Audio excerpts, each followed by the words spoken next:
Hello, everyone. My name is Keely Denenberg. I'm Senior VP of Client Solutions here at Orange Grove Consulting. I am joined today by Jodi Detjen, Managing Partner at Orange Grove Consulting.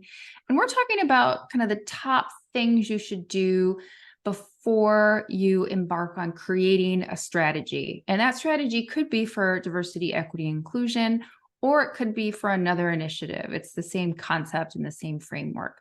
So Jodi, today we're talking about a strategy committee.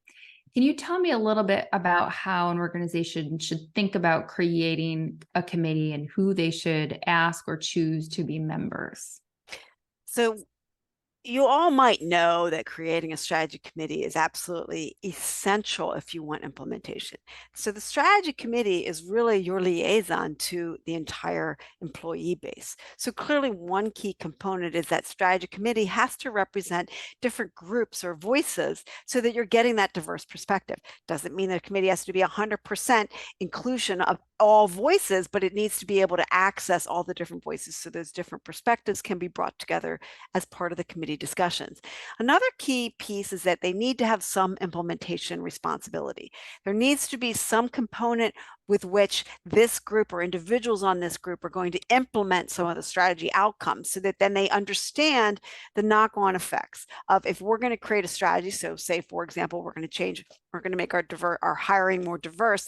They understand what it means to be doing hiring in an operational role so that they can bring that expertise into those discussions. The other thing that I think is absolutely critical, and there's been a lot of debate about this, but we believe here at Orange Grove that there also needs to be people of power on these committee.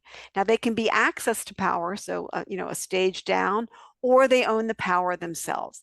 The problem in many organizations is they put people who do not have decision-making power onto these committees, and then very difficult to get buy-in at the implementation stage because they're too junior. They're interested in the topic, but they don't have the operational or institutional expertise to be able to get the buy-in across the organization. So this power dynamic is absolutely critical. Another thing that people often ask us is, what about the resistors? What should we do with the resistors?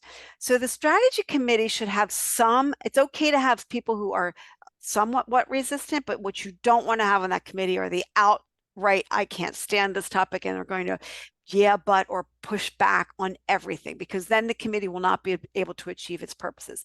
There are other mechanisms with which you'll bring those voices in, but you can have a resistor, but not the strong resistors. So that's a nuance that I think is really important for people to understand. Right. Thank you. It sounds to me that this is really an art and not a science in creating the right mix from everything you just said. But really great advice. So thank you. So check back to our YouTube channel for more conversations like this, including additional things you can do to prepare yourself for strategy work. Thank you.